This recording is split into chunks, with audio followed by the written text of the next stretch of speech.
नमस्कार। जय हिंद, जय भारत। भारतीय अवाम ताकत दल अपने भारतीय भाई बहनों अर्थात अपने देश भारत की जनता अर्थात अपनी भारतीय अवाम से भारतीयता आधारित आपसी श्रद्धा, भारतीयता आधारित आपसी स्नेह, भारतीयता आधारित आपसी प्रेम, भारतीयता आधारित आपसी अखलाक मोहब्बत, भारतीयता आधारित आपसी सहयोग, भारतीयता आधारित आपसी सम्मान, भारतीयता आधारित आपसी एकता, भारतीयता आधारित आपसी सम्मान, आपसी भाईचारा तथा भारतीयता आधारित आपसी सद्भाव को समझने व उसे आत्मसात करके वैसा ही और उसी अनुसार आचरण एवं व्यवहार करने हेतु और इसके समस्त भारत में प्रचार प्रसार करने हेतु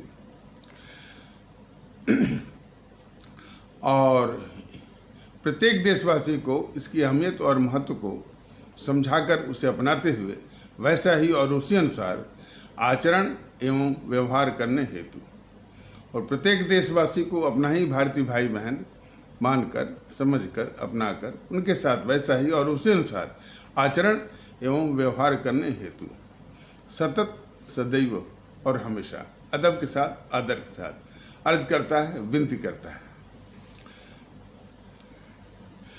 तो जैसा कि पिछले एपिसोड में बताया गया था कि हमारे भारतीय भाई बहन भारतीय एकता के लिए छोटी ही क्षमता में ही सही, कभी देवरिया से, कभी ये मुरादाबाद से, कभी कहीं से वो एकता का मार्च वो निकाल रहे हैं।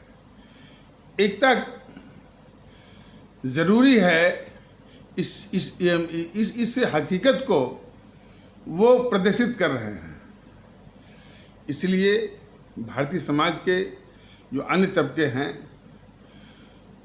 उनके लिए आवश्यक है, उनसे अपेक्षा है और उनसे वो भी है कि वो भी इस भारतीय एकता में सहर्ष इसमें शामिल हों।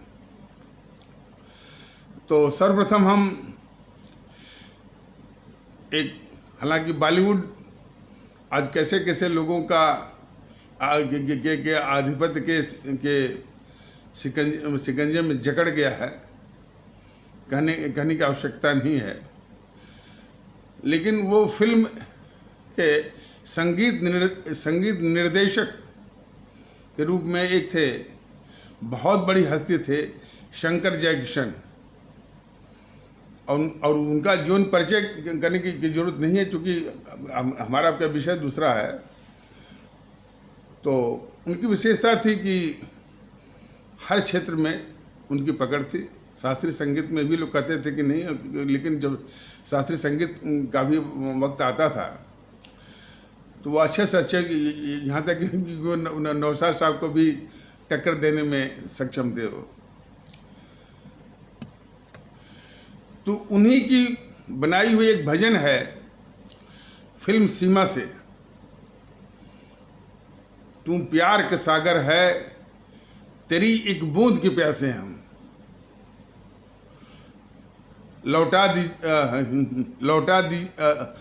लौटा जो दिया तुमने, चले जाएंगे जहाँ से हम। बहुत बढ़िया भजन है ये। शंकर जयकिशन ने बहुत ही प्यारी भजन बनाई है। हर एक भारतीय भाई बहन के दिलो दिमाग पर ये बसना चाहिए। तो प्यार का सागर है, तेरी एक बूंद की प्यासे हम। तो हम उसी से इस एपिसोड की शुरुआत करना चाहते हैं। तो आ जाइए जो हम लोगों का मुख्य विषय है। आजकल जो ये GNPC है, गांधी नेहरू परिवार चांडाल चौकड़ी काकस, उसको एहसास होने लगा है और भारतीय जनता पार्टी को एहसास होने लगा है कि ये भारतीय एकता का प्रचार हो रहा है। उसके साथ साथ जनता में इसकी भी जागरूकता बढ़ रही है कि देश के किन दुश्मनों ने और देश के किन गद्दारों ने इस पूरे सिस्टम पर वो जकड़ रखा है। आज गद्दार नेहरू, गद्दार इंदिरा गांधी, गद्दार ये राजीव गांधी के विषय में बताया जा रहा है। जनता में जहां एक और जागरूकता है, वहीं इसको कैसे नकारा जाए,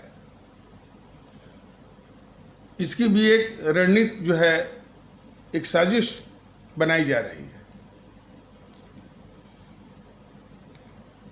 आज जनता को पहली बार भारतीय जनता दल के माध्यम से ये ज्ञात हो रहा है कि इस देश का सबसे बड़ा दुश्मन कौन रहा है, इस देश का सबसे बड़ा अभिशाप कौन रहा है। और जाने अनजाने में यानी हमारे भारतीय अवाम से, हमारे आदरणीय भारतीय भाई बहनों से इन्हीं देश के दुश्मनों को के हाथ में सत्ता दी गई है। तो और भारतीय जनता दल यहाँ एक और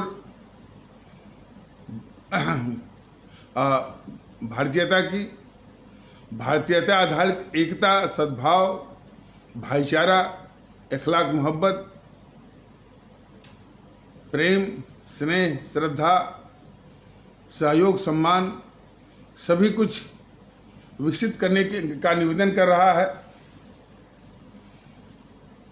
और देशभक्ति, राष्ट्रभक्ति, मुल्क परस्ती, अवाम परस्ती सब कुछ भारतीयता आधारित होने की आवश्यकता बता रहा है। वहीं दूसरी ओर जो इस समाज की जो बुराई है पहले से है, हम नहीं कहते हैं कि इसी समय पैदा हुई या सन 50 में ही पैदा हुई, ये पहले से है। लेकिन उसको समाप्त करने के लिए हमारा एक संविधान बना हुआ है और हमारे इन अमर शहीदों ने जो अपनी कुर्बानी दी, वो इसी जो भेद विभेद को समाप्त करने के लिए, जैसे हमारे शहीद आजम भगत सिंह ने जो कुर्बानी दी थी, वो सिर्फ पंजाब के लिए नहीं दी थी, या सिर्फ सरदारों के लिए नहीं दी थी, या सिर्फ सिखों के लिए नहीं दी थी, पूरे मुल्क के लिए दी थी। उनकी बात पूरे मुल्क के लिए थी। हमारे परम आदरणीय राष्ट्रभक्त शिरोमणि नेताजी सुभाष चंद्र बोस, जिनका जन्म कटक उड़ीसा में हुआ था, तो उन्होंने जो कुर्बानी दी, शहादत दी, अपनी जान दी, तो सिर्फ कटक उड़ीसा या उड़िया, बंगाल या बंगालियों के लिए नहीं दी थी, पूरे मुल्क के लिए। जिस प्रकार जितने भी हमारे शहीद पूरे, और उनका भाव ये था कि ये जो कृत्रिम दीवार है जाति की, संप्रदाय की, भाषा की, प्रांत की, इसको तोड़ करके भारतीय भाव में सबको एक साथ आना होगा, क्योंकि सब लोग भारतीय हैं। तो इतनी महान हस्तियों का संदेश है, हमारे संविधान का आदेश है।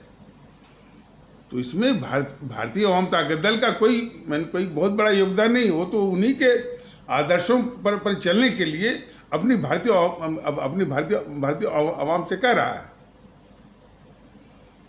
तो जब पहली बार इसका एहसास करवा रहा है, तो समाज में विखंडन पैदा करने वाली, देश को इससे समाज को बांट करके राजनीति करने वाली राजनीतिक शक्तियों को इससे दिक्कत हो रही है।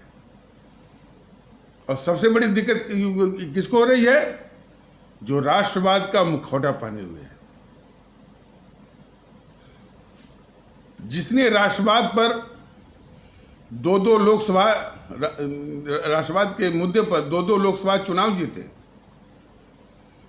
आज उन राष्ट्रवादियों को भारतीय एकता से दिक्कत हो रही है, राष्ट्रभक्ति से दिक्कत हो रही है। इसी से तो पहचानिए, इसी से हमारे सभी आदरणीय भारतीय भाई बहन पहचाने कि ये जो राष्ट्रवाद का मुखौटा पहने हुए हैं, ये वास्तव में एक इस देश के सबसे बड़े छली हैं, सबसे बड़े कपटी हैं, सबसे बड़े धोखेबाज हैं। और झूठे हैं। हर चीज का आधार है राष्ट्रभक्ति और भारतीय एकता। इस सभी भारतीय भाई बहनों को और भारतीय जनता पार्टी के सब में जितने भी कार्यकर्ता हैं वो भारतीय भाई बहन, भारतीय जनता पार्टी के जितने जमीन से जुड़े हुए पदाधिकारी हैं वो भारतीय भाई बहन, वो भी समझे कि राष्ट्रवाद हो, भारतीय सांस्कृतिक राष्ट्रवाद हो, सब कुछ हो, वो राष्ट्रभक्ति और भारतीय एकता सबका आधार है। तो भावनात्मक में राष्ट्रवाद के नाम पर वोट लेकर के और राष्ट्र विरोधी काम करना, ये जो है ये बीजेपी की फितरत हो गई है। कुछ लोग कहते हैं कि साहब अरे ये आए तो फिर जो है बालाकोट स्ट्राइक किए, सर्जिकल स्ट्राइक किए, ये किए, वो किए। असल बात यही तो इसे मैंने व्यथा की विडंबना है। ये तुलना करते हैं इन देश के गद्दारों से, देश के दुश्मनों से। उससे जब तुलना करते हैं तो जनता को ये भरमाते हैं। ये जेएनपीसी किसी भी रूप में आदर्श नहीं है कि और किसी में वो चीज़ नहीं कि इससे तुलना की जाए। वह इस देश की दुश्मन है। इसीलिए बीजेपी वाले इस जेएनपीसी का विरोध तो करते हैं, लेकिन देश के सामने इस देश का सबसे बड़ा गद्दार है, सबसे बड़ा दुश्मन है, सबसे बड़ा देशद्रोही है और देश के लिए बहुत बहुत खतरा है। इस रूप में बेनकाब न हो, इसकी साजिश भी करते हैं। जेएनपीसी जिंदा रहे, थोड़ी सी कमजोर जरूर हो जाए, लेकिन जिंदा होनी चाहिए बीजेपी को दिखाने के लिए, तभी तो तुलना करेंगे।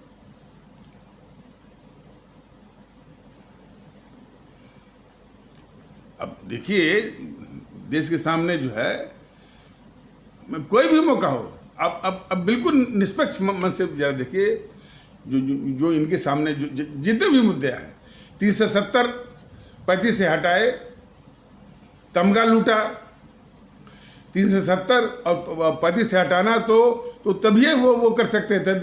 जो मैंने जो ये 2014 में आए, मुश्किल से 1-2 दिन का काम था, हट गया होता। वो तो गद्दार जवाहरलाल नेहरू का एक जो है संवैधानिक छल था। इसमें तमगा लूटने वाली बात क्या थी? लेकिन देश के लिए आवश्यक था कि वो जो गद्दार जवाहरलाल नेहरू था, गद्दार मतलब देशद्रोही, जो देशद्रोही जवाहरलाल नेहरू था, कश्मीर के मसले को लेकर के अब वो कश्मीर हमारे भारत का अभिन्न अंग हो चुका था, उसका विलय अंतिम और पूर्ण रूप से हो चुका था। कितनी वो गद्दारियां किया इस मुल्क के खिलाफ कश्मीर के मसले को लेकर के, वो बताना एक राष्ट्रीय कर्तव्य था, राष्ट्रीय आवश्यकता थी। लोगों के सामने रखना एक जो है किसी भी एक राष्ट्र के प्रति थोड़ी भी संवेदनशील सरकार का ये फर्ज बनता था। लेकिन ये जो बीजेपी की सरकार इतनी गद्दार है कि उस नेहरू की, उस गद्दार नेहरू की सारी गद्दारियों की माने कश्मीर के मसले पर सारी गद्दारियों को ये बिल्कुल ढक दिया इसने। और आज अब चूंकि सिस्टम पर इनका अधिकार है, मीडिया पर जो है इनका अधिकार है। आज भारतीय जनता दल सिर्फ जो है यूट्यूब के माध्यम से बता रहा है कि कितनी बड़ी गद्दारी जो है वो इस नेहरू ने किया और कैसे कैसे जो है ये सब छिपा रहे हैं। ये दोनों की गद्दारी है अपने प्यारे राष्ट्र भारतवर्ष के खिलाफ। अब यूट्यूब का प्रसार कितना ज़्यादा होता है, ये एक माने अपने आप में एक विषय है। लेकिन इन सबों ने जो इनके पास तंत्र है उसके द्वारा 370 हटाया, 35 है, बस उसका तमगा लूटा। तो ये सबसे बड़ी गद्दारी, यही तो सबसे बड़ी गद्दारी है बीजेपी वालों की अपने प्यारे मुल्क भारतवर्ष, अपना जो राष्ट्र है भारतवर्ष के खिलाफ। तो उसी संबंध में बताया जा रहा है कि पहली बार माने भारतीय जनता दल इस जेएनपीसी के जो है देश विरोधी और देशद्रोही करतूतों को अपनी आवाम के सामने ला रहा है, और लाना जरूरी है। यदि इस देश को कायम रहना है, इसके वजूद को कायम रहना है, तो हमारी आवाम को हमारे आदरणीय भारतीय भाई बहनों को जानना जरूरी है कि इस मुल्क के साथ किसने दुश्मनी की, किसने गद्दारी की। वही चीज आज जो है वो यूट्यूब के माध्यम से 2.5 साल से ये बता रहा है।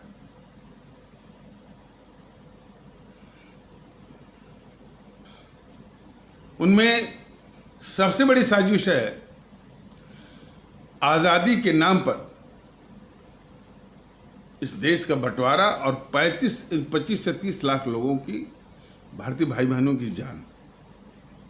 ये चीज बार बार भारतीय जनता दल क्यों बताना चाहता है कि इतनी, आप जो है विश्व का इतिहास देख लीजिए, किसी भी युद्ध में इतनी बड़ी तादाद में माने लोगों की जान नहीं गई है।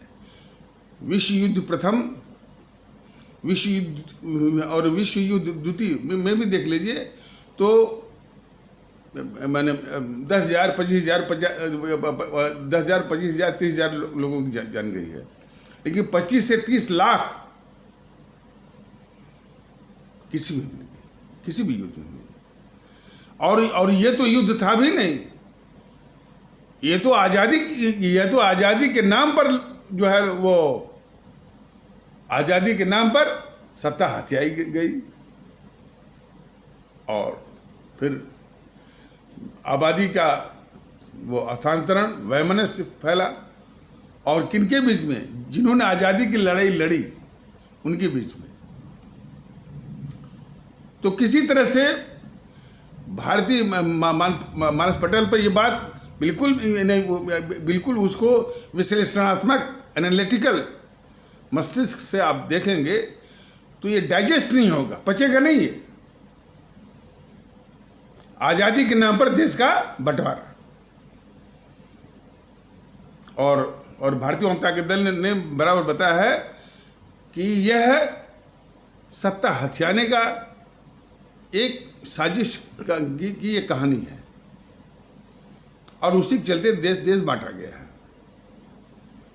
अब आवाजाही देश बांटने के पाप को यदि इन दोनों को, सबसे बड़ा गद्दार वो नेहरू और उसके साथ साथ वो मोहनदास करमचंद गांधी, अब इसको छिपाने के लिए कितनी थियरी, कितने सिद्धांत गढ़े गए।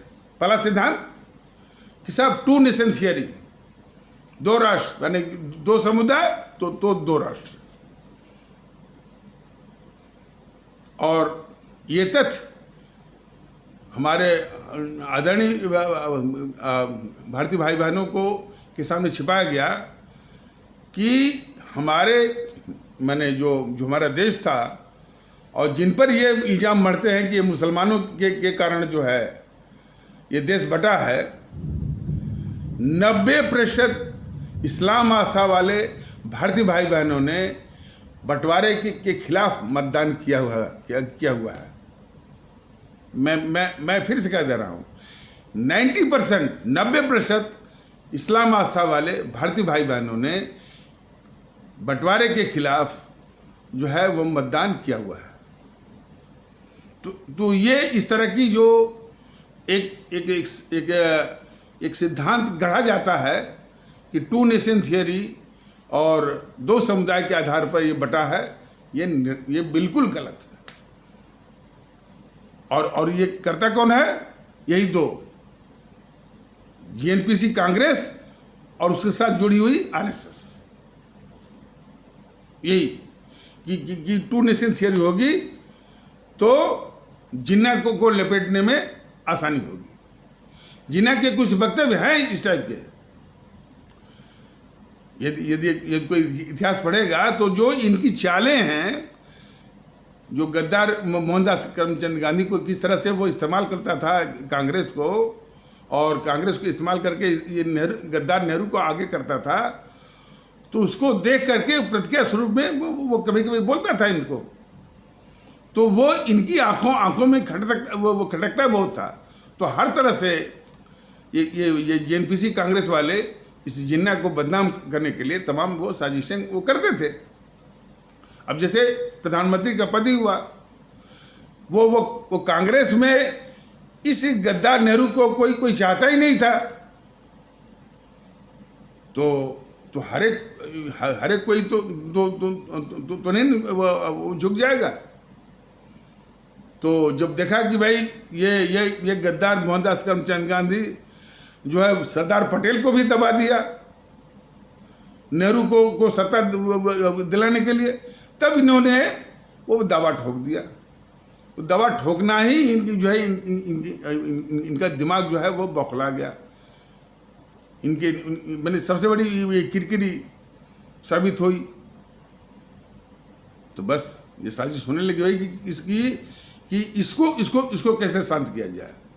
तो इसीलिए भारतीय जनता दल बराबर कहता है कि जिन्ना साहब का सबसे बड़ा ब्लंडर बस यही था, भारत विभाजन में उनका हाथ नहीं है। सबसे बड़ा ब्लंडर, सबसे बड़ी भूल कि वो जब वो भारत के प्रधानमंत्री पद का दावा था उनका, तो उसके टुकड़े पर वो कैसे वो मान गए, कैसे वो शांत हो गए। अब तो ये जितने भी उनके सिवा सालार हैं, ये उनको जवाब देना पड़ेगा। और भारतीय जनता दल की ओर से इसी सवाल बनता है कि जब उनका दावा, और ये बात ये सभी को मालूम था, पूरे देश में चल रहा था कि भाई कि जिन्ना को ही जो है प्रधानमंत्री जो बनना चाहिए, और चूंकि इनका दावा भी था, तो जो पूरे देश के प्रधानमंत्री बनने का दावा कर रहा है, वह भारत के एक टुकड़े पर कैसे शांत हो गया। यह अपने आप में एक बहुत बड़ा सवाल है, जो कि जिन्ना के जो समर्थक हैं उनको एक ईमानदारी से उनकी ओर से एक जवाब उनका बनता है। लेकिन ये इसको किनारे रख दिया जाए, भारत विभाजन, देश को बांटना, तो इन्हीं दोनों का है, गद्दार नेहरू का और गद्दार मोहनदास करमचंद गांधी का। तो एक टू नेशन थियरी, माने कि दो समुदाय के लिए दो देश होना चाहिए। साथ साथ देखिए, अब कोई भी सामान्य ज्ञान से देखेगा, जब आज़ादी की लड़ाई लड़े तब तो एक नेशन था, और जब आज़ादी मिल गई तो तब तक आ गया तो वो टू नेशन थियरी। ये बिल्कुल बकवास है, बिल्कुल बकवास है। ये सत्ता हथियाने का, सत्ता बर्बाद का सबसे घिनौना साजिश विश्व में इससे बड़ी कोई हो नहीं सकती। इसलिए भारतीय जनता दल इसके लॉजिकल एंड पर जरूर पहुंचाएगा कि इसका दोषी कौन है, और साथ में ये भी बताया कि इसको छिपाने वाले जो बौद्धिक वर्ग लगा हुआ था, उसको भी वो ये भारतीय जनता दल बेनकाब करेगा। जो मीडिया लगा था, उसको भी भारतीय जनता दल बेनकाब करेगा। जो पत्रकारों का गिरोह जो इसमें इनके पापों को ढकने के लिए लगा हुआ, उसको भी भारतीय जनता दल बेनकाब करेगा, छोड़ेगा नहीं उनको। तो टू नेशन थियरी के बाद, अब टू नेशन थियरी में अब चूंकि ये भारतीय जनता दल का ये भारत आज़ादी के नाम पर भारत विभाजन की जानकारी की आंच जो है इस गद्दार जेएनपीसी तक पहुंच रही है। जेएनपीसी को बचाने वाली बीजेपी तक पहुंच रही है। तो अलग अलग थियरी जो है फिर वो गढ़ना शुरू कर दिए हैं। तो टू नेशन थियरी पर ही ये जेएनपीसी के जितने भी ये पत्रकार हैं, और इन पत्रकारों के विषय में तो भारतीय जनता पार्टी दल बराबर मांग कर रहा है, आज भी मांग कर रहा है कि मोदी महोदय, एक नागरिक के नाते ये मांग है आपसे कि इन देश के दुश्मन पत्रकारों को देश के बाहर निकालिए, और देश के बाहर निकाल करके यदि आपको जगह की समस्या हो तो इनके चाहता वो तालिबान आ गया है अफगानिस्तान में, तो वहीं भेज दीजिए। और ये पत्रकार वही हैं जिनका नाम पहले भी लिया गया है। मुकेश कुमार, अजित अंजुम, आशुतोष, अंशुमान तिवारी, एनके सिंह, शरद प्रधान, आलोक जोशी, राहुल श्रीवास्तव, अभय कुमार दुबे, विनोद शर्मा, विनोद अग्निहोत्री, अमरीश कुमार, हरजिंदर, सतीश के सिंह, अनिल सिन्हा,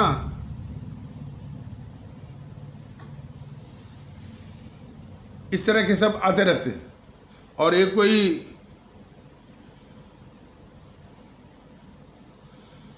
राम पुनिया करके वो आता है, अपने को कहता है इतिहासकार, वो भी झूठी बोलता है। तो ये इस तरह की थियरी गढ़ रहे हैं कि जो टू नेशन थियरी है, तो ये मांग जो है आरएसएस वाले उठाते थे, और आरएसएस इस पर चुप भी है। आरएसएस तो वो है, माने इतनी खतरनाक है कि जेएनपीसी को ये पाप को छुपाना पड़े तो यह जेएनपीसी के ही पाप को अपने ऊपर ओढ़ करके फिर भी उसको बचाने में लगी हुई है। ये जेएनपीसी और आरएसएस का जो गठजोड़ है इस देश के लिए सबसे बड़ा अभिशाप है। इससे बड़ा कोई अभिशाप हो नहीं सकता। इस जेएनपीसी का, गांधी नेहरू परिवार चांडाल चकोरी काकस का आरएसएस के साथ एक बड़ा विचित्र किस्म का गठजोड़ है। आंतरिक रूप से वो गठजोड़ है, अंदर खाने में सब मिले हुए हैं, गठबंधन है। बाहर पब्लिक के सामने वो एक दूसरे के धुर विरोधी के रूप में पेश आते हैं, और वो भी बड़े विचित्र के रूप में। एक जो है अपने उन सारे पापों के लिए पहले से कहना शुरू कर देता है कि ये आरएसएस सांप्रदायिक है, आरएसएस देश को बांटने वाली है, और आरएसएस उस आरोप को स्वीकारती भी है ताकि ये उस जेएनपीसी को, ताकि वो जेएनपीसी को बचाया जा सके। और जैसा कि पिछले एपिसोड में बताया गया था कि ये आरएसएस का जेएनपीसी, गांधी नेहरू परिवार चांडाल चकोरी काकस, जिसको कि आप लोग भ्रम भूल या गलती से कांग्रेस करें, वो कांग्रेस नहीं है वो, तो वो वास्तव में जेएनपीसी है, जीएनपीसी, गांधी नेहरू परिवार चांडाल चकोरी काकस। तो ये जेएनपीसी का, ये आरएसएस जो है जेएनपीसी का, माने सिर्फ गठजोड़ी नहीं है, उसका बिल्ली का पंजा है, कैट्स पॉ बोलेंगे अंग्रेजी में। और बिल्ली का पंजा एक मुहावरा है अंग्रेजी का, कैट्स पॉ। कैट्स पॉ मतलब होता है कि वो शख्सियत या वो हस्ती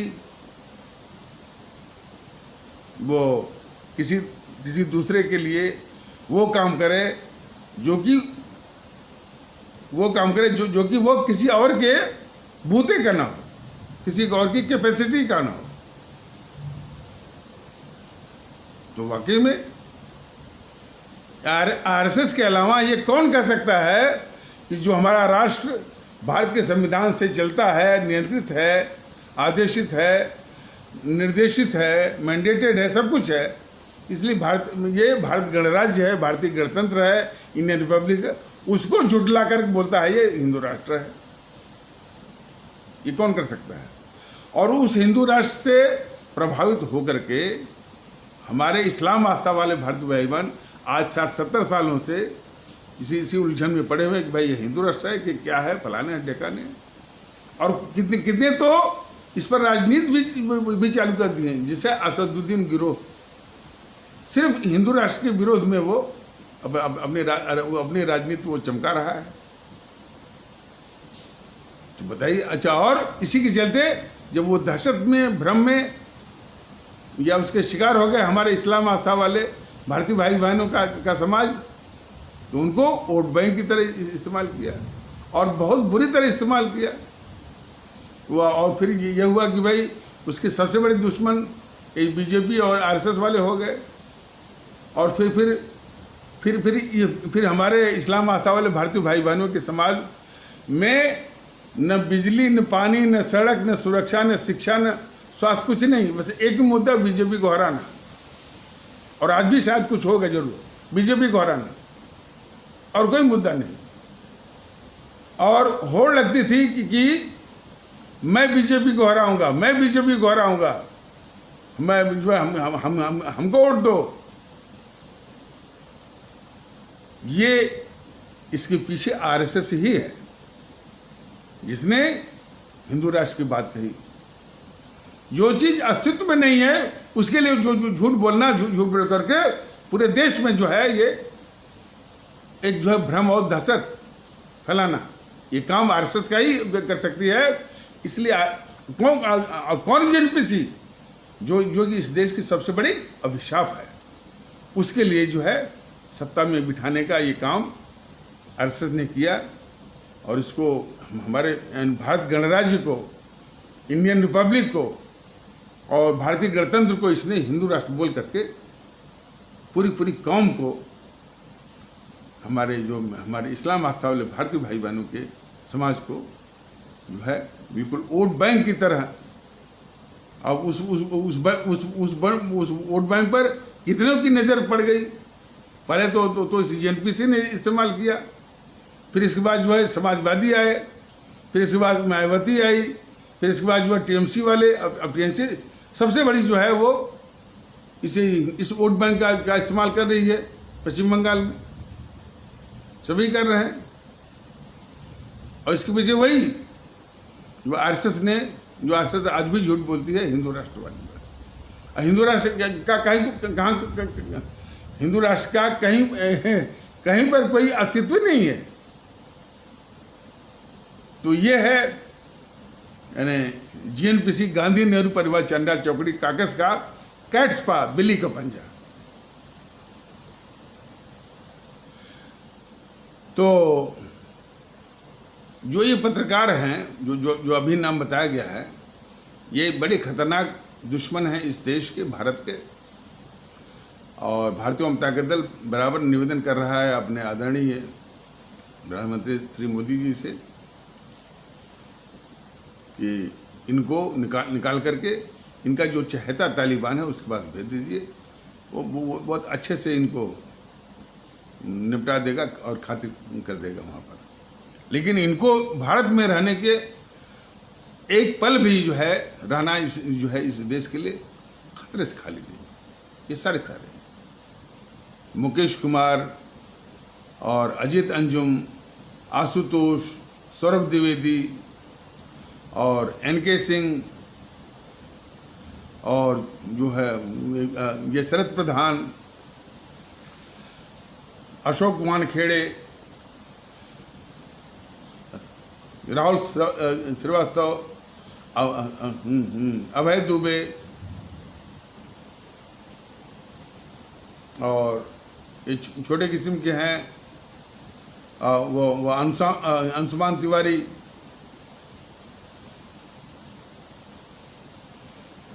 तो इनको जो है बिल्कुल वहीं पर जो तालिबान के पास ये बराबर मांग करता रहेगा। और यही नहीं, यदि ये मोदी जी ने इनको नहीं भेजा और भारतीय जनता दल की सरकार आ गई तो देश को बता करके, देश के सामने बेनकाब करके बीजेपी वालों को भी भारतीय जनता दल उसी तालिबान के पास भेज देगा। तो ये जिम्मेदारी बनती है कि देश के दुश्मनों को, देश की हिफाजत के लिए इन देश विरोधी ताकतों को भेजना वो शुरू कर दें। अभी तो भारतीय जनता दल निवेदन कर रहा है, लेकिन यदि निवेदन को नहीं मानेंगे और देश के दुश्मनों का ही साथ देंगे तो निश्चित है कि यही मुद्दा, यही सबसे बड़ा मुद्दा बनेगा देश के लिए। और कि देश की सुरक्षा कहाँ पर है, इनके हाथों में तो ये देश जो है वो सुरक्षित हो नहीं सकता, ये मुद्दा बनेगा। और यदि सरकार आई भारतीय जनता दल की उत्तर प्रदेश के बाद फिर केंद्र में, तो निश्चित है इसी मुद्दे के अनुसार भारतीय जनता दल इस भारतीय जनता पार्टी और मोदी जी को बेनकाब करके फिर उसी तालिबान के पास भेज देगी जो निपटा दे। तो बेहतर है कि कम से कम जो है राष्ट्रवाद जो का मुखौटा जो पहने हुए हैं, तो उसकी थोड़ी सी कीमत करते हुए इन देश के दुश्मनों को जो है वो निकालना शुरू करते हैं। और शुरुआत तो बड़ी अच्छी होती कि राहुल से शुरू करते, राहुल, सोनिया, प्रियंका से। ये बड़े हमदर्द हैं। तो खैर विषय पर आ जाते हैं। तो टू नेशन थियरी के बाद जो है ये आया कि भाई टू नेशन थियरी का जो है वो ये आरएसएस वालों ने, अब ये पत्रकार कहना है कि आरएसएस वालों ने किया था। और बीजेपी और आरएसएस इस पर चुप है। वो बोलते थे कि आरएसएस वाले करते थे या कोई सावरकर करके आता है। बीजेपी वालों के लिए यानी जितने भी बने वो क्रांतिकारियों, बस एक ही दिखता है, सावरकर। ये देखिए बीजेपी वालों की गद्दारी। न कभी वो सुभाष चंद्र बोस का नाम लेते हैं, कब लेते हैं जब चुनाव आता है। वैसे उनके लिए सुभाष चंद्र बोस का कोई महत्व नहीं है। सिर्फ सावरकर और गोडसे दो ही हैं। तो ये कभी भी हमारे सुभाष चंद्र बोस जी का नाम नहीं लेते हैं, भगत सिंह का नाम नहीं लेते हैं, चंद्रशेखर आज़ाद का नाम नहीं लेते हैं, अशफाकुल्ला का नाम नहीं लेते हैं, खुदीराम बोस का नाम नहीं लेते हैं, सुब्रमण्यम भारती का नाम नहीं लेते हैं, रानी लक्ष्मीबाई का नाम नहीं लेते हैं, और श्रीमती रानी चंद्रमा का नाम नहीं लेते हैं, और श्रीमती रानी गडीलू का नाम नहीं लेते हैं। सिर्फ दो, गोडसे और सावरकर, ताकि गोडसे सावरकर का नाम लेते ही जो कि इनके आदर्श हैं वो तुरंत जो है इनको पकड़ करके जेएनपीसी वाले वो अपना मंच जो है वो ऊपर कर लेते हैं। गोडसे का नाम आएगा तो भाई ये हत्यारों, गांधी के हत्यारों की पार्टी है और हम गांधी की पार्टी है। सावरकर जो है वो अंग्रेजों से माफी मांगे थे, टू नेशन थ्योरी की थी ये चीज। तो एक तो इनका एक चल रहा है कि टू नेशन थ्योरी जो है आरएसएस वालों ने की थी, आरएसएस वालों ने या सावरकर वगैरह वो या इन सबों ने की थी। एक चीज हमारे जहाँ पर ये बताया गया है और हमारे आदरणीय भारतीय भाई बहन जानना शुरू किए हैं कि ये जवाहरलाल नेहरू और मोहनदास करमचंद गांधी इस देश के लिए बहुत ही खतरनाक ये दो शख्सियत थे, और देश बांटने में और जो 25 से 30 लाख लोगों की जान गई और 3 करोड़ से ऊपर लोगों जो हमारे भारतीय भाई बहनों के घर उजड़े, ये इन्हीं दो गद्दारों की करतूत थी, वो देश को बांटने का। तो और ये उसी प्रकार हमारे आदरणीय भारतीय भाई बहन इस बात को समझें कि 1857 का हमारा जो प्रथम स्वतंत्रता का जो संग्राम है वो सबसे बड़ा माइलस्टोन है, सबसे बड़ा माइलस्टोन है अपनी राष्ट्रीयता का, अपनी भारतीयता का। और कई मायनों में वो जो है मैंने मील का पत्थर है वो हमारा 1857 का प्रथम स्वतंत्रता संग्राम का। हिंदू मुस्लिम एकता की वो पराकाष्ठा है, वो क्लाइमेक्स है, उसका शबाब है। ये सभी अपने आदरणीय भारतीय भाई बहनों को, हमारे सभी आदरणीय भारतीयों को समझना बहुत आवश्यक है। और ये मैं ही नहीं कर रहा हूँ, अंग्रेज भी इसको तस्दीक करते थे।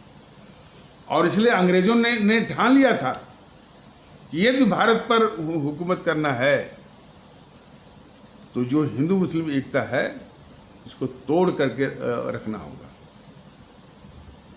तो इसलिए हमारे आदरणीय भारतीय भाई बहन इसको बहुत अच्छी तरह से समझ लें कि उसके तत्वाधान में, उसके पेट्रोनेज और प्रोटेक्शन में जितनी भी संस्थाएं बनाई गई, कांग्रेस की स्थापना की गई वो भी अंग्रेज के द्वारा, मुस्लिम लीग की स्थापना की गई 1906 में, 1921 या 22 में हिंदू महासभा की स्थापना की गई, और 1925 में आरएसएस की, राष्ट्रीय स्वयं सेवक संघ, ये सभी संस्थाएं सिर्फ हिंदू मुस्लिम एकता को तोड़ने के लिए।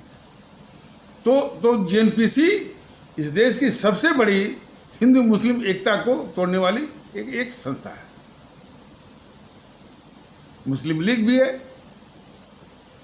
देखिए सन 47 के बाद ये जेएनपीसी माने कांग्रेस और मुस्लिम लीग एक साथ हो गए, केरल में एक साथ हो गए और मिलकर के सब चुनाव भी लड़ते हैं और सरकारें भी बनाते हैं। ये पूरा देश को जाना जरूरी है कि देश के असल दुश्मन ये हैं। देश का दुश्मन जितना कांग्रेस वाले हैं, जितना मुस्लिम लीग वाले हैं, आरएसएस भी है, ये सभी देश के दुश्मन है, क्योंकि हिंदू मुस्लिम एकता को तोड़ने के लिए ये बने हुए हैं। तो ये बीजेपी वाले जो है सिर्फ दो का नाम लेते हैं, गोडसे और सावरकर का। उनकी नज़रों में हमारे अमर शहीद चंद्रशेखर आज़ाद का कोई महत्व नहीं, हमारे अमर शहीद अशफाकुल्लाह का कोई महत्व नहीं, हमारे अमर शहीद खुदीराम बोस का कोई महत्व नहीं, हमारे परम आदरणीय राष्ट्रभक्त शिरोमणि नेताजी सुभाष चंद्र बोस का कोई महत्व नहीं, शहीद आजम भगत सिंह का कोई महत्व नहीं, बाबा साहब भीमराव अम्बेडकर का कोई महत्व नहीं। नाम भुनाना हो वो मौके पर भुना लेंगे, लेकिन उनके दिलों में, उनके कारगुजारियों में कोई महत्व नहीं। सिर्फ सावरकर, गोडसे या गोलवलकर और वो हेंगडेवार, बस यहीं तक है उनकी सीमा, यहीं तक उनकी मस्जिद है। दूसरी ओर टू नेशन थियरी को वही जेएनपीसी वाले जब देख रहे हैं कि भारतीय जनता दल जिन्ना साहब की बातों को भी रख रहा है, तो अब तो पहले बोलते थे कि टू नेशन थियरी वो जिन्ना साहब मांग करते थे कि भाई कि दो कौमें एक साथ नहीं रह सकती हैं। बताइए इस तर्क ये तर्क जो है कितने भारतीय भाई बहनों के दिमाग में पचेगा। जो हमारे भारतीय भाई बहन जो है वो अंग्रेज़ों के खिलाफ एक साथ में मिलकर लड़े थे, तो उनके लिए उसके लिए गद्दार बोल रहे हैं कि जो है कि अब जो है वो एक साथ वो एक साथ रह नहीं सकते। एक साथ लड़ाई जो है अंग्रेज़ों के खिलाफ करीब यानी 100 वर्ष तक वो हम लोग वो लड़े हैं उसके खिलाफ। जाने दी आज़ाद हिंद फौज भी बनी। आज़ाद हिंद फौज के 60,000 सैनिकों में से 28,000 सैनिक शहीद हो गए और कुछ जो है वो बंदी बना लिए गए। उनमें जो लेफ्टिनेंट जनरल थे तो एक हिंदू थे, एक मुस्लिम थे, एक सिख थे। इसको सब नहीं कहते हैं। आज़ाद हिंद फौज भारतीय एकता की भी एक बहुत बड़ी मिसाल है। और ये जितने भी कांग्रेसी हुए, मुस्लिम लीग वाले हुए, हिंदू महासभा वाले हुए, आरएसएस वाले, ये हिंदू मुस्लिम एकता को तोड़ने वाले, इस देश को तोड़ने वाले। इसीलिए तो जब विभाजन हुआ तो कोई भी इसके विभाजन के खिलाफ खड़ा नहीं हुआ। जरा इस मर्म को, इस रहस्य को, इस सच्चाई को जरा देखिए। देश विभाजन का विरोध करने के लिए न कोई आरएसएस वाला सामने आया, न कोई हिंदू महासभा वाला आया, न कोई मुस्लिम लीग वाला आया देश विभाजन को रोकने के लिए। तो ये सब हमेशा जो है देश को तोड़ने वाले हमेशा इनकी गतिविधि रही है। और इसीलिए अंग्रेजों के द्वारा ये बनाए ही गए हैं। इनको निष्क्रिय कर देना है यदि देश को बचाना है। ये मुस्लिम लीग, असदुद्दीन, आरएसएस, हिंदू महासभा और ऑल इंडिया जो है मजलिस करके कोई है, सबको नस्त में नाबूद। और उन्हीं की डिजेनरेटिव के रूप में ये असदुद्दीन की पार्टी है। और कोई एक जो है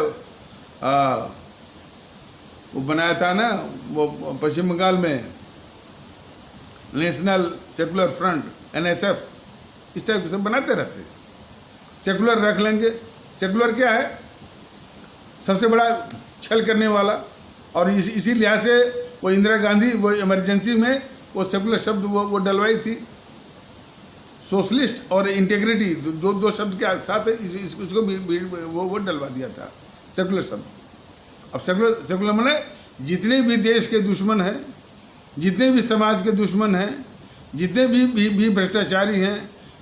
अब जैसे लालू है, 1,000 करोड़ का जो है वो उसने जो है चारा घोटाला किया, वो भी अपने को बोलता है सेकुलर। ये अखिलेश और मुलायम सिंह, ये हमेशा आतंकवादियों का ही वो साथ देते हैं। और मुख्तार अंसारी मुख्तार अंसारी को जो है वो यानी संरक्षण देते हैं। तो अखिलेश, मुलायम और मुख्तार अंसारी तीनों बोले कि हम सेकुलर हैं। तो सेकुलर की असलियत भी देख लीजिए। और सेकुलर शब्द जो किसने डलवाया और किसने डलवाया उसको भी देख लीजिए। जितने भी वामपंथी इस देश के सबसे बड़े दुश्मन, वो भी बनते कि हम सेकुलर हैं। और जितने भी पत्रकार हैं, रवीश कुमार, वो भी बोलता है कि हम सेकुलर हैं। तो ये सेकुलर शब्द अपने आप में इस देश के लिए अभिशाप हो गया। और इसी लिहाज से उसने वो इंदिरा गांधी ने जो है वो शब्द वो डलवाया था। तो टू नेशन थियरी की बात इसके पहले ये जेएनपीसी वाले बोलते थे कि ये जिन्ना साहब मांग करते थे। और आज क्योंकि भारतीय जनता का दल एक सच्चाई सामने रख रहा है, तो उनको लग रहा है कि ये जिन्ना साहब पर उसी तरह से कहते रहे कि टू नेशन थियरी की मांग करते थे, तो शायद ये सिक्का उनका चल ना पाए। तो अब ये कहना शुरू कर दिए कि नहीं, टू नेशन थियरी की बात आरएसएस वाले करते थे और सावरकर करते थे, ताकि कैसे भी ये सिक्का चल जाए। और जिन्ना साहब के खिलाफ जो है ये दोनों के दोनों वही गठजोड़, एक जो है जेएनपीसी और जेएनपीसी का फिर बिल्ली का पंजा आरएसएस, दोनों के दोनों जो है मैंने जिन्ना साहब के खिलाफ होने के कारण जो है ये आरएसएस जो है जेएनपीसी के ये सारे पाप को, विभाजन का, देश को बांटने का जो पाप है, इवन अब मैं तो देख रहा हूँ कि आजकल जो है आरएसएस वाले वो गांधी की तारीफ भी करना शुरू कर दिए हैं। अरे आरएसएस को थोड़ी शर्म आनी चाहिए कि यदि तुम्हें थोड़ी भी गैरत है तो सुभाष चंद्र बोस की भी वो तारीफ कर लो। राष्ट्रभक्ति का जो है ये वो मुखौटा पहने हुए आरएसएस वाले, ये थोड़ी भी तुमको शर्म है तो हमारे जो नेताजी सुभाष चंद्र बोस हैं उनकी भी तारीफ कर लो, शहीद आजम भगत सिंह की भी कर लो, चंद्रशेखर आज़ाद की भी कर लो, लेकिन ये तारीफ किसकी करेंगे? उसी गांधी की, गद्दार गांधी की। तो ये बहुत पैतरेबाज हैं आरएसएस वाले और इस देश के लिए खतरा है। हम नहीं कहते हैं कि आरएसएस अकेले खतरा है, असदुद्दीन ओवैसी भी खतरा है और असदुद्दीन ओवैसी का गिरोह भी खतरा है इस देश के लिए। और वो अकेले खतरा नहीं है, समाजवादी पार्टी भी खतरा है इस देश के लिए, जिसका कि शफीकुर रहमान, टीएस हसन सीधे जो है हमदर्दी दिखाते हैं उस तालिबान से। अब ये सुनने में आ रहा कि कांग्रेस कह रही है कि भारत सरकार उस तालिबान से बात करे। ये तालिबान के एजेंट हो गए हैं, तो क्या इस तालिबान के एजेंट जेएनपीसी को देश जो है वो बर्दाश्त करेगा? मोदी जी, इसीलिए कहा जा रहा है कि थोड़ी भी राष्ट्र के प्रति थोड़ी भी आपकी यदि संवेदना हो, जिम्मेदारी बनती हो, कुछ भी हो, तो इस जेएनपीसी वालों को वहीं भिजवाइए ना। अब तो जगह की भी समस्या नहीं है, मतलब आप बाहर निकाल कर अब भेजते कहाँ? ऐसा तो नहीं कि उनको हिंद महासागर में फेंक देते। अब एक जगह मिल गई है तो वहीं भिजवा दीजिए पूरे, और शुरुआत करिए राहुल सोनिया प्रियंका से। इटली तो आप भिजवाए नहीं, तो कम से कम यही, इटली तो बहुत दूर पड़ेगा, ये तो करीब में है अफगानिस्तान। और ये बहुत, देखिए, ये बहुत जरूरी है इस देश की सलामती के लिए, इस देश की सुरक्षा के लिए, इन देश के दुश्मनों को बाहर करना। जेएनपीसी इस देश की सबसे बड़ी दुश्मन जो है तंजीम है ये। अब देखिए, अब वो तालिबान का एजेंट बन करके कह रही है कि भारत सरकार को चाहिए कि तालिबान से बात करे। उधर जो है हमदर्दी दिखा रहा है वो शफीकुर रहमान, उधर हमदर्दी दिखा रहा है वो टीएस हसन, पीस पार्टी का जो है वो शादाब चौहान, असदुद्दीन ओवैसी, अंसार रजा, रशीदी, ये सब। तो उसके हमदर्द सिर्फ वो टीएस हसन और शफीकुर रहमान नहीं है। शफीकुर रहमान अखिलेश की शर्फ कर रहे हैं, मुलायम की शर्फ कर रहे हैं, तो अखिलेश मुलायम को भी वहीं भेज दीजिए, वही अफगानिस्तान तालिबान के पास, और इसको गंभीरता से लीजिए। तो बात थोड़ी सी अधूरी रह गई। और एक जो सबसे खतरनाक, यानी इन देश के दुश्मन, ये नेहरू इतना बड़ा गद्दार, और इतना बड़ा गद्दार जो है वो मोहनदास करमचंद गांधी, इसको बचाने के लिए सबसे खतरनाक जो थियरी आरएसएस के द्वारा जो चलाई जा रही है, वो मुगलों को लेकर के, मुगल आक्रांता, मुगल के ज़माने में इतना। अब जब भी ये तालिबान की बात होती है तो सोशल मीडिया पर पोस्ट देखते होंगे कि ऐसे ही जो है हिंदुओं का कत्ल हुआ मुगलों के ज़माने में। तो मुगलों को भी यदि विलेन साबित करेंगे तब भी ये गद्दार नेहरू, गद्दार मोहनदास करमचंद गांधी को बचाया जा सकता है। इस तरह की साजिश जो है आरएसएस कर रही है और ज़माने से कर रही है कि यदि इस गद्दार नेहरू को, गद्दार मोहनदास करमचंद गांधी को बचाना है तो पूरे मुगल काल को एक विलेन के रूप में प्रस्तुत करके ही उनको बचाया जा सकता है।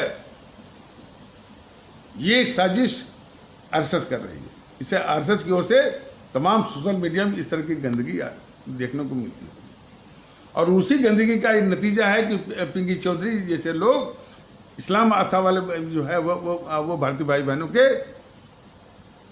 खिलाफ इस तरह से बोलते हैं।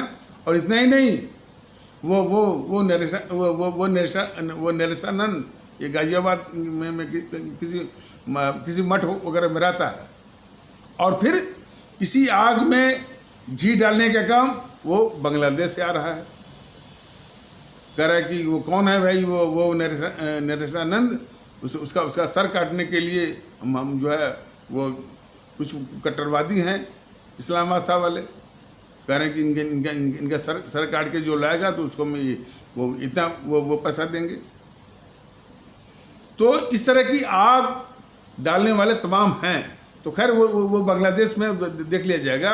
लेकिन इस नरेशानंद हो चाहे पिंकी चौधरी हो, कोई भी हो, इनका इलाज जो है इस देश को ही करना है, ढंग से करना है और इनके सारे करतूतों के इरादों को कुचलना है। ये एपिसोड कुछ लंबा हो गया, कोई बात नहीं है, बातें बहुत कुछ हैं अब अपने देश को समझाने के लिए। तो इन्हीं आवश्यक शब्दों के साथ इस आवश्यक परिचर्चा को यहीं पर विराम दिया जाता है। तब तक के लिए नमस्कार, जय हिंद, जय भारत।